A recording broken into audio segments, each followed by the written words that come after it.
Assalamualaikum warahmatullahi wabarakatuh. Recording in progress.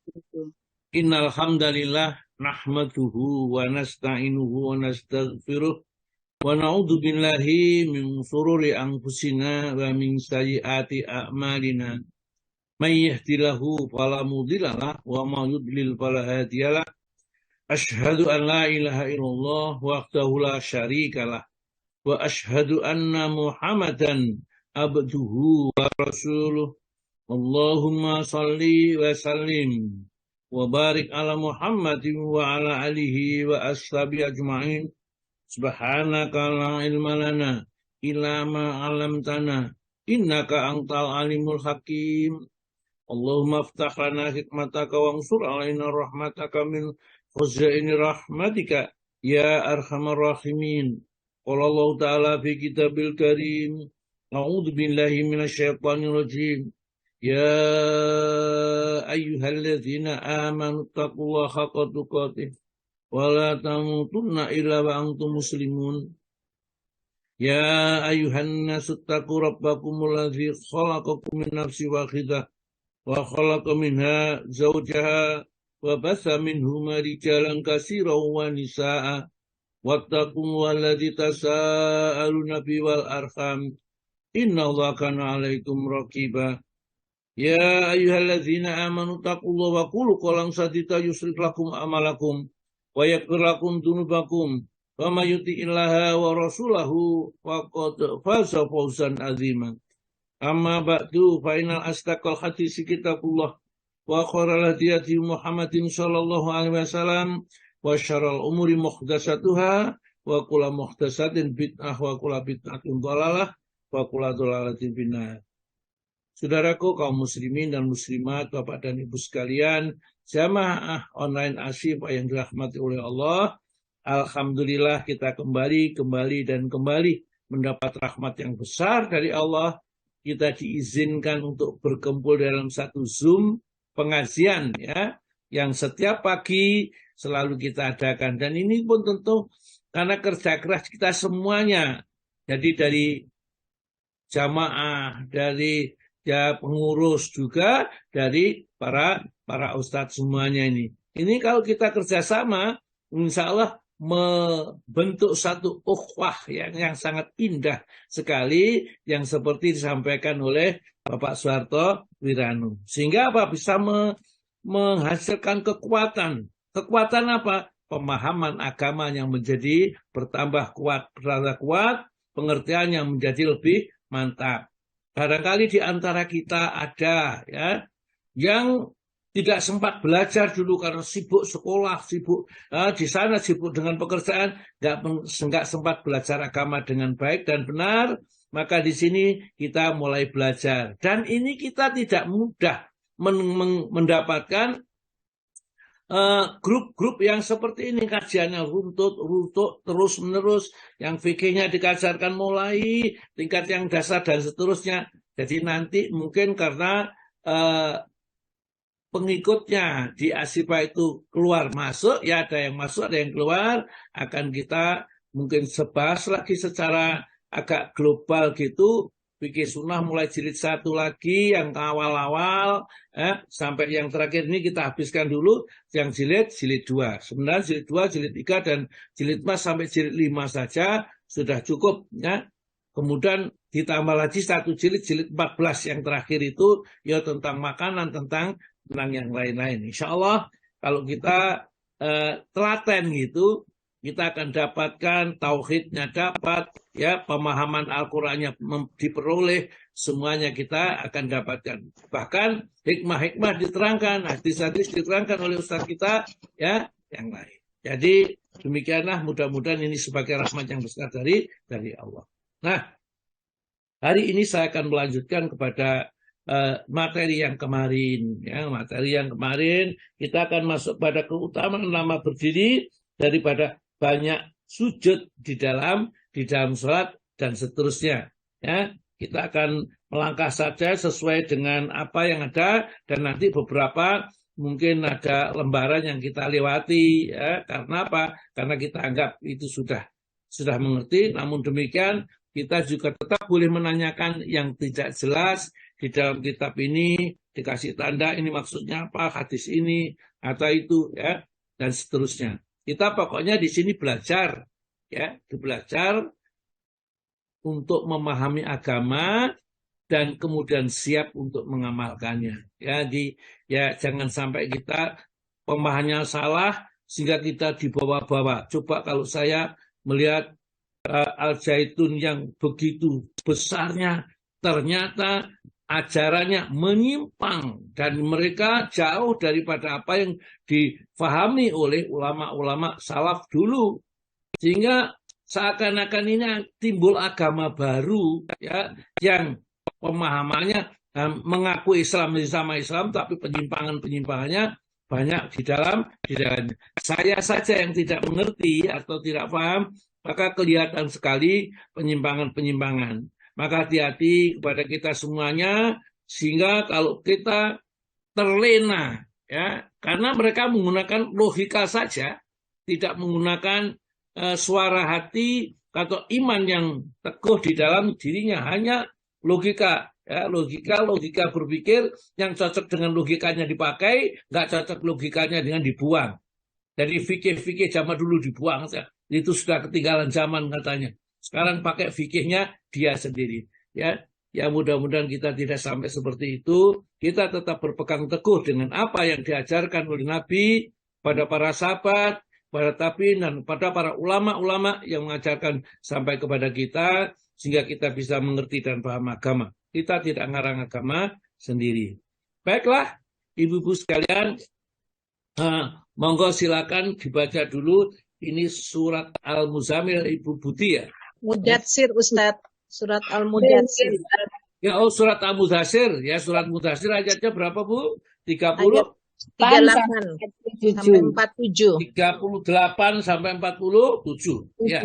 Nggih. Monggo matur nuwun, monggo silakan Bu Ari Agustini untuk membacakan Al-Qur'an ini. Bu Ari Agustini ini bacanya juga luar biasa ini. Monggo supaya bisa dicontoh, karena yang mendengarkan itu seantero ini ya. Monggo orang-orang bisa mencontoh bacaan yang benar. Yang penting benar ya. Karena kalau lagu itu kadang-kadang karunia ya. Ya, ada yang lagunya nggak begitu menarik tapi benar bacaan. Monggo Bu. Nggih, Ustaz. Siap insyaallah. Assalamualaikum warahmatullahi wabarakatuh. Waalaikumsalam warahmatullahi wabarakatuh. Surat 74 Al-Mudatsir ayat 38 sampai 47.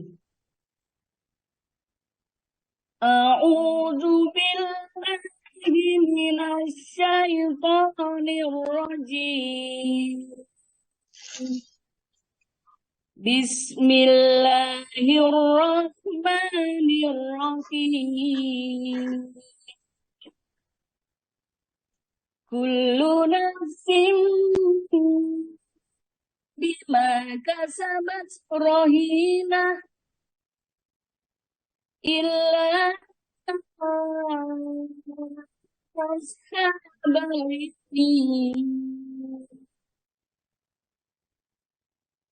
fi jannati yatasalu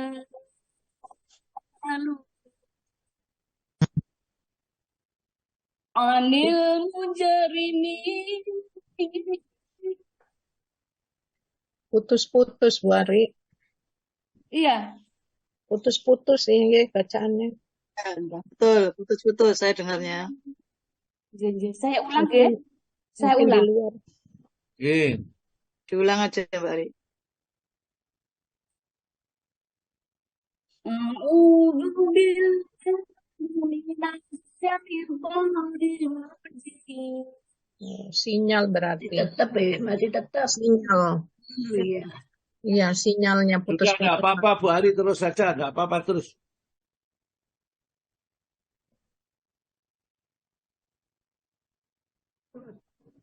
Oh, nggak ada suara sekarang.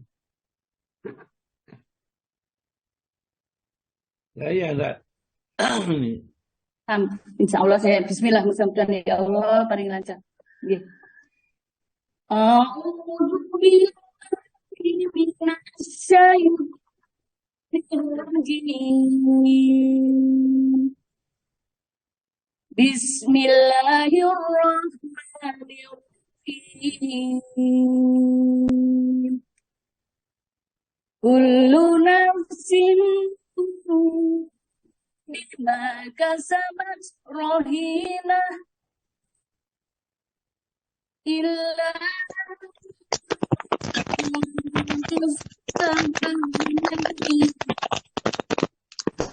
Tambah kerusuk-kerusuk.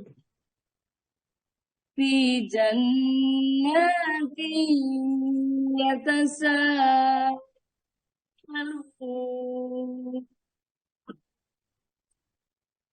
عن المجرمين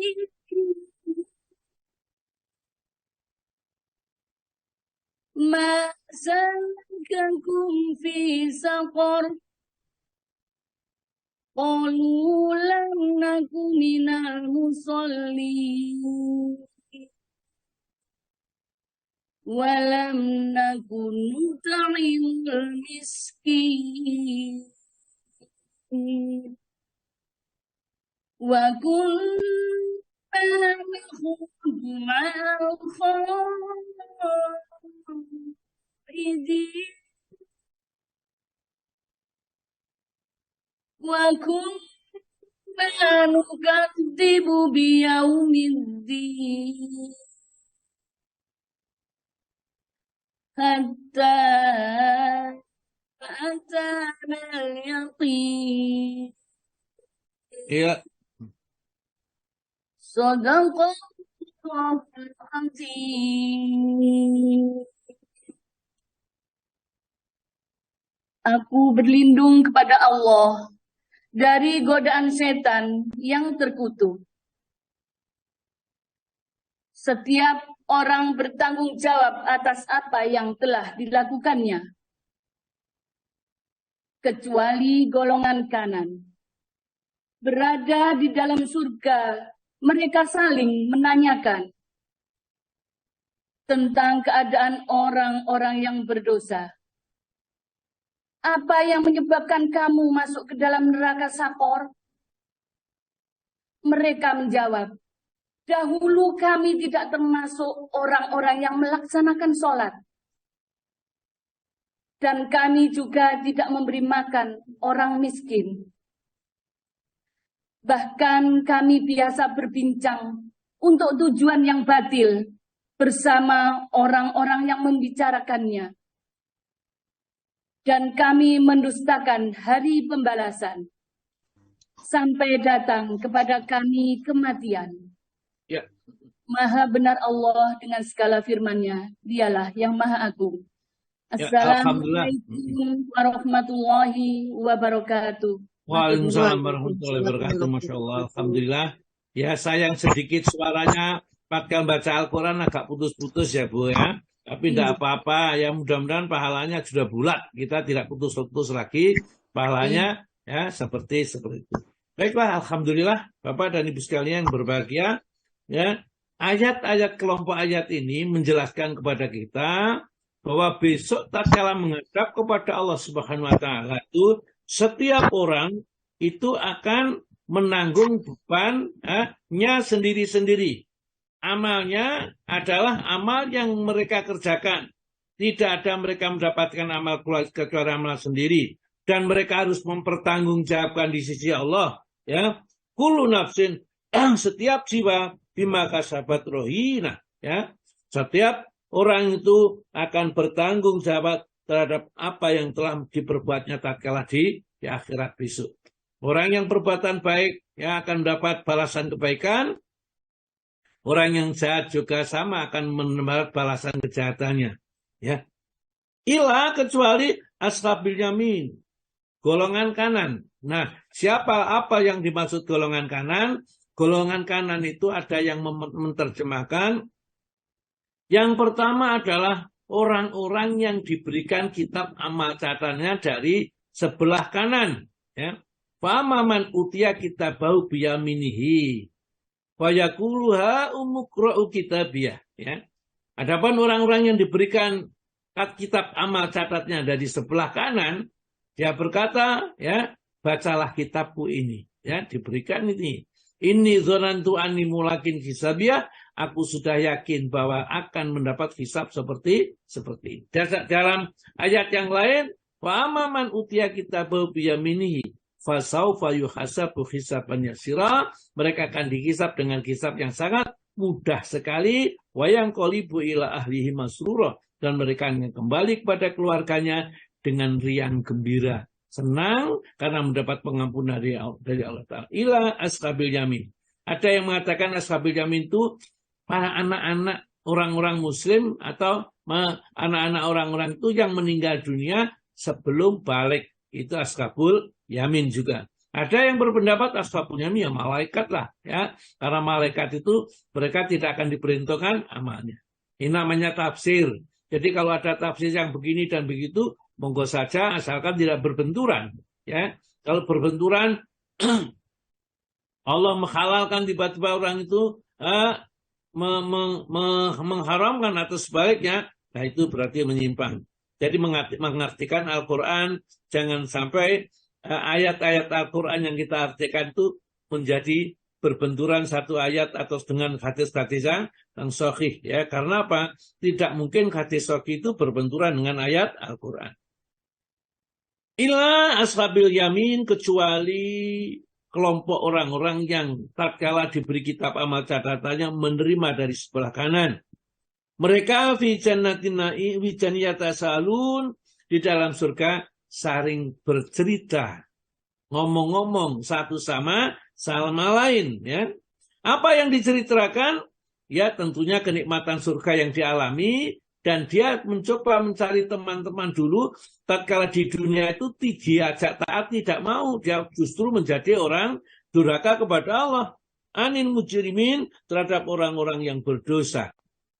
Di sini orang berdosa itu bisa jadi orang Islam yang melakukan perbuatan dosa yang banyak. Dan mereka tidak diampuni oleh Allah. Atau mereka sampai meninggal dunia belum tobat kepada Allah Ta'ala. Anil mujrimin, tentang orang-orang yang berdosa. Nah, antara surga dan neraka jaraknya jauh sekali. Ya.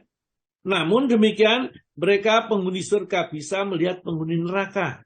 Dan sebaliknya penghuni neraka bisa melihat penghuni surga yang di atas ini. Nanti di dalam surat Al-A'raf ayat yang ke-50, itu penghuni neraka itu minta kepada penghuni surga itu barang makanan, secuil makanan atau minuman setelah dilemparkan. Karena hausnya luar biasa, sedang di surga itu mereka melihat orang sedang makan, sedang senang mereka di dalamnya. Maka diminta. Nah, kelihatan. Nah, di sana masalah kamu bisa kerlo. Kenapa kamu kok sampai bisa masuk neraka sakor? Kamu kan teman saya dulu, sering-sering ikut belanja ke pasar. Ya, teman bisnis, kuliah bersama-sama, ya. Kenapa kamu kok masuk ke neraka sakor?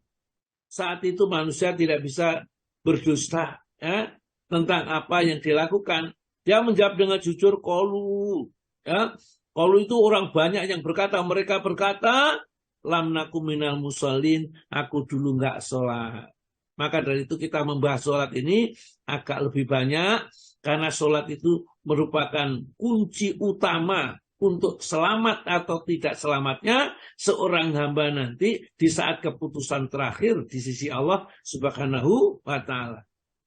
Kalau mereka menjawab, lam naku minal musallin, aku tidak termasuk orang yang mengerjakan salat di dunia itu. Aku ya jadi orang Islam, ya, nikahnya juga bersyahadat dulu, tapi aku tidak sholat, ya. Karena apa? Ada dua kemungkinan. Tidak sholat itu mendustakan bahwa sholat itu bukan perintah Allah. Ya. Itu adalah karangannya Nabi Muhammad. Itu adalah pekerjaan orang Arab, agamanya orang Arab. Sedang orang Indonesia misalnya, itu tidak ada kewajiban. Orang seperti itu hukumnya kafir. Ya, jadi mereka kekal di dalam neraka menurut hukum, kecuali kalau Allah memaafkan, itu urusannya Allah sendiri. Tapi secara zahir itu seperti itu. Ya. Kemudian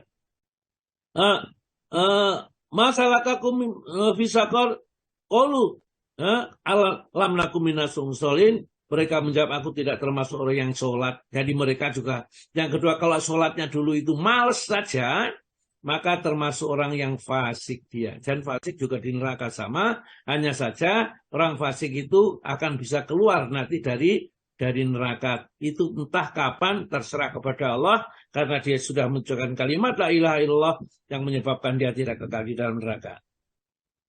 Ini penyebab masuk neraka yang pertama. Yang kedua, walam nakun nut'imul miskin. Dan aku dan kami tidak memberi makan kepada orang-orang yang miskin. Bakhil tatkala di dunia. Rezekinya banyak, perusahaannya di mana-mana ada, rumahnya banyak, tempat pemeriksaan. Itu dimintai sumbangan sedikit saja, mereka tidak mau, dia ada. Ini macam-macam lah alasannya. Maka ingat bahwa harta yang dimilikinya itu ma'agna animaliyah katanya. Besok tatkala di neraka dia mengatakan ma'agna animaliyah, tidak ada manfaatnya harta yang kami kumpulkan, harta kami semuanya, dan kekuasaan pun juga habis sudah. Jadi di akhirat mereka itu akan menyesal, dan penyesalannya itu meskipun nangis dengan mata airnya keluar darah, mereka tidak akan bisa menebusnya. Maka manfaatnya besok itu ada orang yang menyesal, orang kaya itu menyesal, karena setelah dia meninggal dunia, harta warisnya diwariskan kepada ahli warisnya masuk surga karena memanfaatkan di jalan Allah, sedangkan dia sangat bakhil sekali, dia masuk ke dalam neraka karena kebakilannya. Ya, dalam nakun nut'imul miskin, dan aku tidak termasuk orang yang memberi makan kepada orang yang miskin. Wa kunna nakhudhu ma'al khaizin. Ya, dan kami sering cangkruan berbicara yang batil, ngomong-ngomong yang tidak ada manfaatnya bersama-sama dengan orang, kadang mencela ini, memuji sang sana yang tidak ada manfaatnya. Itu penyebab masuk ke dalam neraka yang berikutnya ini. Yang terakhir yang paling Allah benci, ya, sehingga mereka mesti harus masuk neraka, itu yang berikutnya itu ayat yang ke-46 ini. Wa kunna nukadzibu biyaumiddin, dan kami mendustakan pada nanti ada hari pembalasan. Ya. Bahwa amal-amal manusia itu besok akan dibalas, manusia itu akan dibangkitkan lagi, dia tidak percaya. Dan keyakinan itu kata Allah, kata atana yakin sampai datangnya al-yakin, satu kematian. Jadi belum tobat. Jadi meskipun orang itu mengerjakan semua yang di atas tersebut, kalau dia penghujung kehidupannya bertobat kepada Allah, 1 menit, 1 hari, ya, atau mungkin 2 hari, 1 minggu, bertobat kepada Allah, dan tobatnya diterima kepada Allah, maka dihapuskan seluruh dosa-dosanya tadi. Dan dia termasuk penghuni neraka. Yang dimaksud itu untuk kelompok ayat ini, bahwa ayat 47 ini, hatta atana yakin, dia berbuat seperti itu sampai diakhiri dengan di ujung kematiannya tetap mendustakan apa yang diajarkan oleh Rasulullah Muhammad Shallallahu Alaihi Wasallam dan tidak mau beriman. Mudah-mudahan kita sekarang yang masih dalam kondisi bergelut dengan seperti itu, marilah ya kita bertobat kepada Allah. Ya. Dan salah satu wujud kita bertobat itu mengikut ngaji ini, bertobatlah ya, sehingga kita mengerti ajaran yang benar. Jangan sampai kita melakukan katanya menurut ini, pahamnya ini, begini dan begitu ya. Kita tahu sudah ya, sudah bukunya sudah saya berikan ya, tauhidnya ini kitabnya, kemudian fikihnya itu, Qur'annya ini, tafsirnya seperti ini. Monggo hadisnya sudah disampaikan, hikmah-hikmah juga dijelaskan.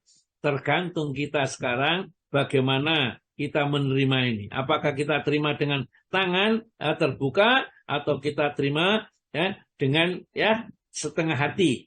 Baiklah ya, mari kita lanjutkan apa yang akan kita kaji ini di Wiki Sunnah Sahih Sabik yang jilid yang kedua. Kemarin sudah diingatkan, yang terakhir adalah keutamaan melakukan sholat sunnah di rumah.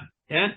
Di antara hadis-hadisnya adalah Rasulullah mengatakan, ada satu hadis lain, sholatul rajuli fi baitihi. Sholatnya seseorang di rumahnya itu tatawuan berupa sholat sunnah, nurun merupakan cahaya yang akan diberikan oleh Allah kepada rumah itu yang di dalamnya didirikan sholat sunnah.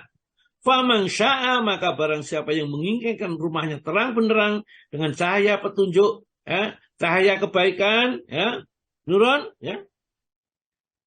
Faman sya'a nura baiti, ya. Barang siapa yang ingin menyinari rumahnya itu silakan kerjakan salat sunat banyak di rumahnya. Dan satu lagi, ij'alu, maka jadikanlah min sholatikum, di antara sholat-sholat kalian itu fi baitikum, di dalam rumah-rumah kalian, ya. Wala tattakhidhu kuburo, jangan kau jadikan rumah-rumahmu itu sebagai kuburan untuk tidur saja, seperti hotel barangkali tidur, tidak untuk sholat sama sekali. Jadi kalau orang itu selama semalam terus tidur tidak bangun malam, itu ya seperti orang yang di kuburan. Orang mati tidak bisa mendapat kemanfaatkan rahmat Allah yang diturunkan oleh Allah di malam hari itu. Karena padahal di malam ini Allah menurunkan rahmat yang besar, ya, mengangkat derajatnya seorang, menghapuskan dosa-dosa, kemudian dan Allah akan berjanji mengabulkan doa orang-orang yang berdoa di malam itu. Baik, kita lanjutkan sekarang kepada keutamaan lama berdiri daripada banyak sujud di dalam sholat. Jadi kita sholat itu kalau bisa bacaannya panjang. Yang misalnya rakaat pertama baca surat Ar-Rahman, ya, itu 78 ayat. Rakaat kedua misalnya kalau jejernya surat Al-Waqiah, ya surat Al-Waqiah, ya. Itu jumlahnya 96 ayat. Kalau bisa, kalau nggak bisa ya sak mampunya. Karena surat lama berdiri itu diriwayatkan. Monggo Pak Tomo dibaca hadis yang pertama. Keutamaan lama berdiri daripada sujud, maksudnya berdiri daripada banyak sujud dalam sholat sunnah. Jamaah ahli hadis kecuali Abu Daud meriwayatkan dari Mughirah bin Syu'bah, katanya, sesungguhnya Rasulullah SAW itu berdiri untuk bersolat sehingga bengkak kedua betis atau kakinya. Dan ketika ditegur, beliau menjawab, tidakkah selayaknya saya menjadi seorang hamba yang bersyukur? Ya, inilah ya yang dijawab oleh Nabi tatkala ditanya istrinya Aisyah, wahai Rasulullah, kenapa sih? Apa yang mendorongmu? Ya, sholat kok sampai betisnya bengkak, kemudian kakinya juga bengkak, ya?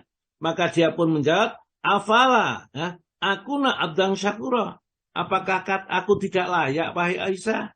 Aku menjadi hamba yang pandai bersyukur kepada Allah. Aku sudah diangkat jadi Rasul, dipilihkan sahabat-sahabat yang baik, ajaran-ajaran yang paling lurus, dan dijamin surga untuk umatku. Bukankah aku bersyukur kepada Allah? Jadi sholatnya malam Rasul itu tidak semata-mata mencari surga, mohon ampun kepada Allah. Wujud syukurnya, ya, kepada Allah, tatkala dia diangkat jadi Nabi, diangkat jadi dipilihkan sahabat terbaik, kemudian agama yang diajarkan adalah agama mendunia, bukan agama untuk satu golongan saja. Syukur seperti itu. Maka seyogianya juga kita diantara yang kita lakukan kalau sholat malam, wujud syukur kita kepada Allah. Kita memang harus banyak syukur karena banyak pemberiannya. Namun kalau setiap pemberian kita harus bersyukur, maka kita susah. Itulah sebabnya Allah Ta'ala menerima kita sekedar mengucapkan Alhamdulillahirabbil alamin, ya, itu sudah diterima oleh Allah, syukur kita kepada Allah Subhanahu wa Ta'ala. Hadis yang kedua, Abu Dawud. Monggo, Pak. Abu Dawud meriwayatkan dari Abdullah bin Hubsi Qasami bahwa Nabi SAW ditanya, amal perbuatan manakah yang lebih utama? Beliau menjawab, lama berdiri dalam sholat. Lalu ditanya pula, sedekah manakah yang lebih utama? Beliau menjawab, hasil tenaga orang yang berkekurangan. Ditanya pula, hijrah manakah yang lebih utama? Maka beliau menjawab, yakni orang yang hijrah artinya meninggalkan apa-apa yang diharamkan Allah. Ditanya pula, jihad manakah yang lebih utama? Beliau menjawab, orang yang berjihad melawan kaum musyrikin dengan harta dan jiwanya. Ditanya pula, kematian manakah yang lebih utama? Beliau menjawab, barang siapa yang sampai ditumpahkan darahnya dan terbunuh pula kuda-kudanya. Iya, ya. Jadi anak Nabi Sallallahu Alaihi Wasallam dari Nabi Sallallahu Alaihi Wasallam suila ditanya, ya, para sahabat bertanya kepada Nabi, ayul a'mali afdal. Ya Rasulullah, amal apa sih yang paling afdal, yang paling utama, yang paling dicintai oleh Allah itu apa? Allah, ya. Nabi bersabda, tulul qiyam, lama berdiri di dalam sholat. Itulah amal yang utama, yang dicintai oleh Allah. Tatkala sholat, berdirinya lama, tulul qiyam. Kila ditanya lagi, fa'ayus sedekota, ya, afdal, sedekah mana yang paling utama? Maka Nabi pun menjawab, juhdul mukil, yaitu hasil dari orang yang kekurangan. Jadi harta yang sedikit itu kemudian mampu disedekahkan. Jadi misalnya kita penghasilannya nggak seberapa.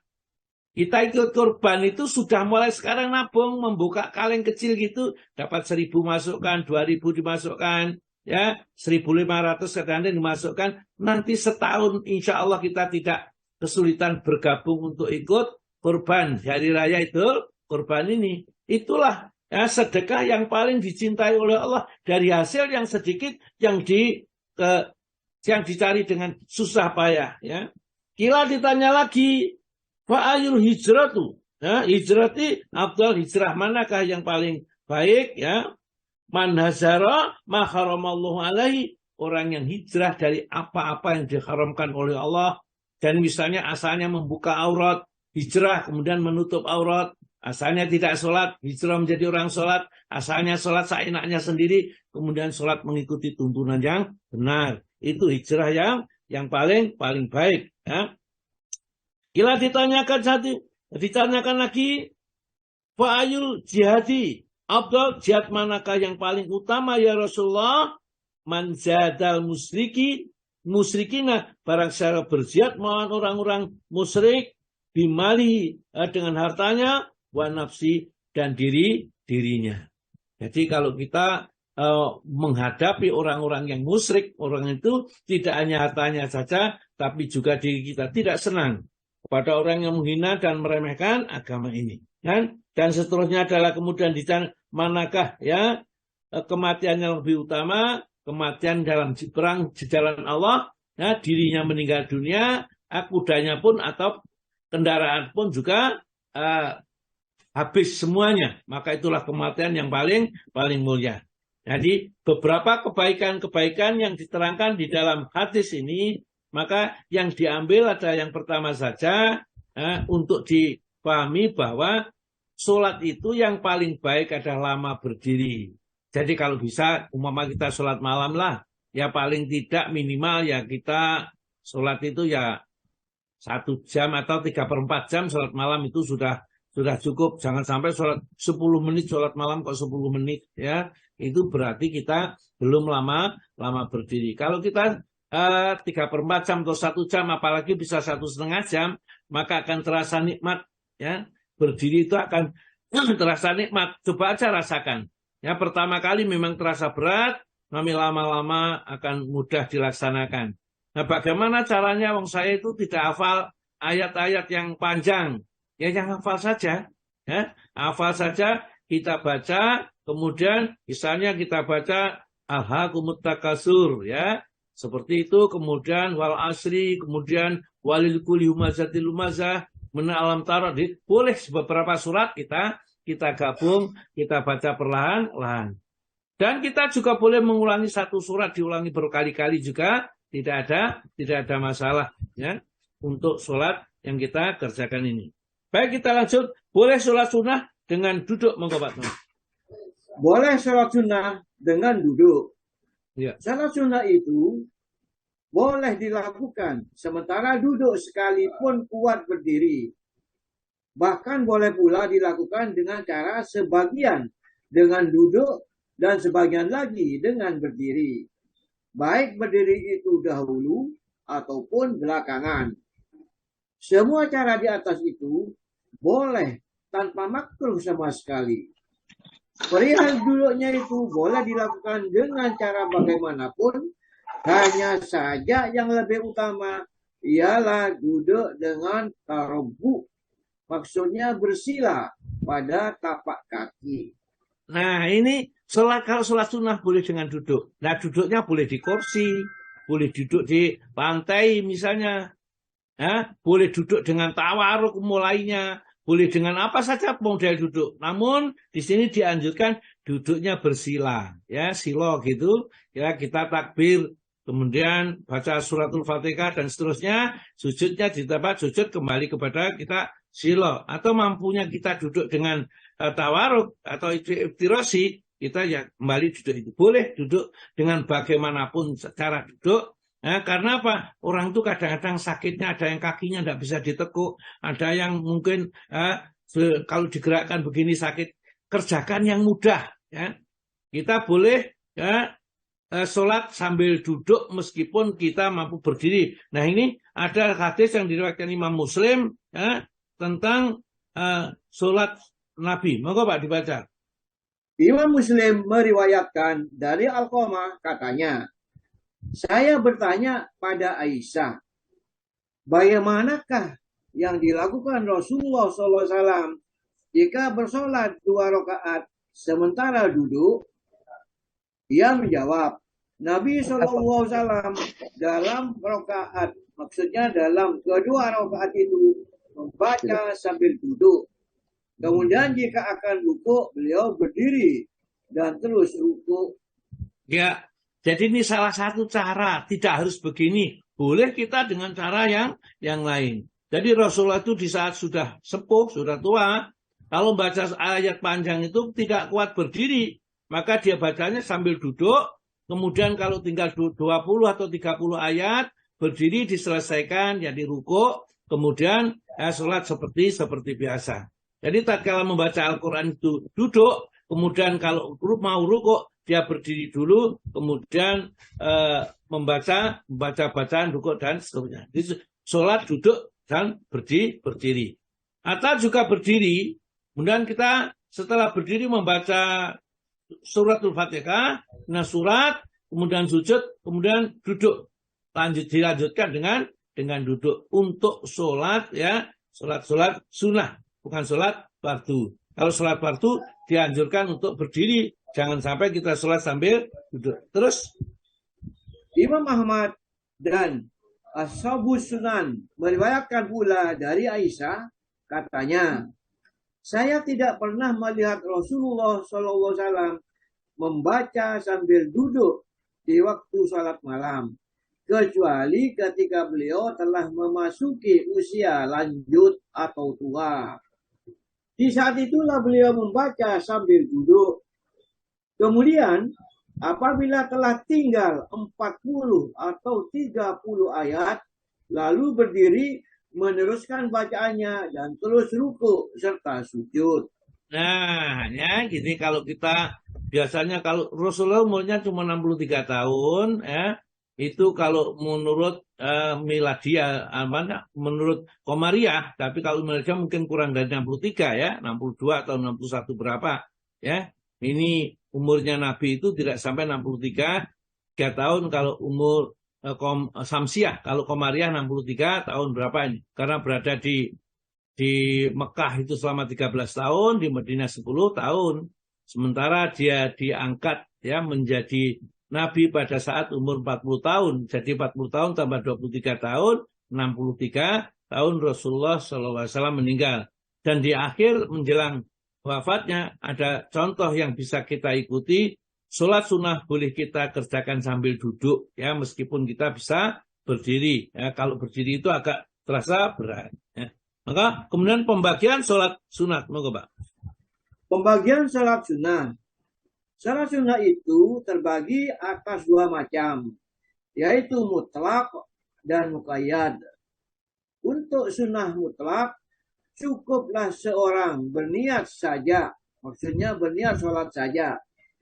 Imam Nawawi berkata, seseorang yang melakukan sholat sunnah dan tidak menyebutkan berapa rakaat yang akan dilakukan dalam sholatnya itu, bolehlah ia melakukan 1 rakaat lalu bersalam. dan boleh pula menambahnya menjadi 2, 3, 100, 1000 rakaat dan seterusnya. Apabila seseorang bersolat sunnah dengan bilangan rakaat yang tidak diketahuinya, lalu bersalam, maka hal itu pun sah pula tanpa perselisihan pendapat antara para ulama. Demikianlah yang telah disepakati oleh golongan kami, mazhab Syafi'i, yang diuraikan pula oleh Imam Syafi'i dalam Al-Imla. Imam Baihaqi meriwayatkan, Terus ya. Imam Baihaqi meriwayatkan dengan isnadnya bahwa Abu Dzar radhiyallahu anhu melakukan sholat dengan rakaat yang banyak. Dan setelah bersalam ditegur oleh Ahnaf bin Qais, katanya, tahukah Anda bilangan rakaat dalam sholat tadi, apakah genap atau ganjil? Maka ia menjawab, jikalau saya tidak mengetahui berapa jumlah rakaatnya, maka cukuplah Allah yang mengetahuinya. Sebab saya pernah mendengar kekasihku Abul Qasim, Nabi Muhammad SAW bersabda. Sampai di sini Abu Dzar menangis, kemudian lanjutkannya pembicaraannya. Saya pernah mendengar kekasihku Abul Qasim bersabda, tiada seorang hamba pun yang bersujud kepada Allah 1 kali, melainkan diangkatnya ia oleh Allah sederajat dan dihapuskan padanya 1 dosa. Ya. Jadi ada sholat itu, sholat sunnah itu ada sholat mutlak, ada sholat muqayyad.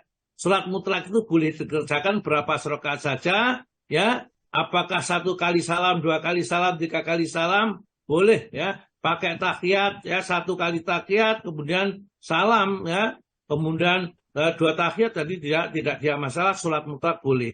Hanya sholat mutlak itu yang dilarang dikerjakan pada saat-saat yang makruh. Jadi misalnya matahari di tengah-tengah, kemudian setelah selesai sholat subuh, kemudian setelah selesai sholat asar, itu waktu-waktu yang terlarang untuk kita mengerjakan sholat mutlak. Ya. Nah, sholat mutlak itu pun tidak ada satu ulama pun yang membatasi jumlah rakaatnya. Bahkan kita sholat tidak niatkan itu berapa sholat, kemudian salam pun juga ya sudah sah sebagai sholat, ya, diberi pahala karena Rasulullah bersabda, mamin abdin, tidaklah seorang hamba yasjudu lillahi, sujud kepada Allah, maksudnya mengerjakan sholat, ila rafa'ahullahu, kecuali Allah akan mengangkatnya biar dengan sholat itu darajatan 1 derajat, wa khatta, dan akan menghapuskan anhu atasnya, ya, biar dengan sholat itu khotiatan 1 kesalahan. Jadi kalau orang itu sholat mengerjakan 2 rakaat saja misalnya, maka dihapuskan 1 dosa, diangkat 1 derajat. Oleh karena itulah orang yang banyak mengerjakan sholat-sholat sunnah akan nampak kepada pribadinya yang sangat khusyuk karena dia diangkat derajatnya di sisi Allah. Ya. Kalau sholat yang berikutnya bukan sholat lagi, sholat yang mutlak tadi, sholat muqayyad. Sholat muqayyad itu sholat yang ada kaitannya dengan sholat yang lain. Jadi misalnya kita kerjakan karena waktu duha namanya sholat duha. Kita kerjakan karena waktu malam sholat tahajud. Kita kerjakan karena masuk masjid sholat tahiyatul masjid, itu muqayyad. Atau sholat rawatib itu juga sholat muqayyad. Maka teruskan dulu Pak Tomo. Adapun sholat sunnah muqayyad itu terbagi atas 2 macam. Ya. 1, yang disyariatkan sebagai sholat-sholat sunnah yang mengikuti sholat-sholat fardu, dan inilah yang disebut dengan sholat sunnah rawatib. Yang termasuk dalam bagian ini ialah sholat-sholat sunnah fajar, zuhur, asar, maghrib, dan isya. Iya. B, yang disyariatkan bukan sebagai sholat sunnah yang mengikuti sholat-sholat fardu. Inilah penjelasan dari masing-masing bagian itu. Jadi ada misalnya sholat malam, sholat duha, ya, sholat istiqa itu juga sholat muqayyad karena disandarkan kepada sholat gerhana dan seterusnya itu. Dan rakaatnya sudah jelas. Ya, berapa rakaat yang dikerjakan sholat tarawih itu misalnya rakaatnya sudah jelas. Tapi kalau sholat mutlak itu berapapun, ya. Dan sholat mutlak itu tidak mungkinlah dikerjakan dengan berjamaah Karena masing-masing mempunyai kehendak sendiri-sendiri akan sholat berapa rakaat, itu urusannya masing-masing. Tapi kalau sholat muqayyad itu sebagian itu ada dikerjakan secara berjamaah, sebagian bisa dikerjakan secara mandiri atau sendiri-sendiri. Baiklah, sementara sampai di sini dulu, kita nanti lanjutkan dengan sunat fajar. Ya, sunat fajar itu termasuk yang sholat yang muqayyad, ya, yang termasuk sholat rawatib yang paling tinggi nilainya di antara sunnah-sunnah rawatib ini. Dan nanti akan dijelaskan di dalam hadis-hadisnya, karena banyak, supaya tidak tergesa-gesa, kita pending saja, kita terangkan besok, ya, supaya kita terus-menerus hari besok masih kita lanjutkan tentang fikih sunnah ini, supaya kita mengerti sholat-sholat sunnah ini sehingga tidak terasa buta kita. Baiklah, saya kira cukup sementara dari ini untuk penjelasan di fikih sunnah. Nanti kita lanjutkan pada pertemuan kali lain. Maka silakan kalau ada pertanyaan, ya, supaya agak banyak yang bertanya. Monggo.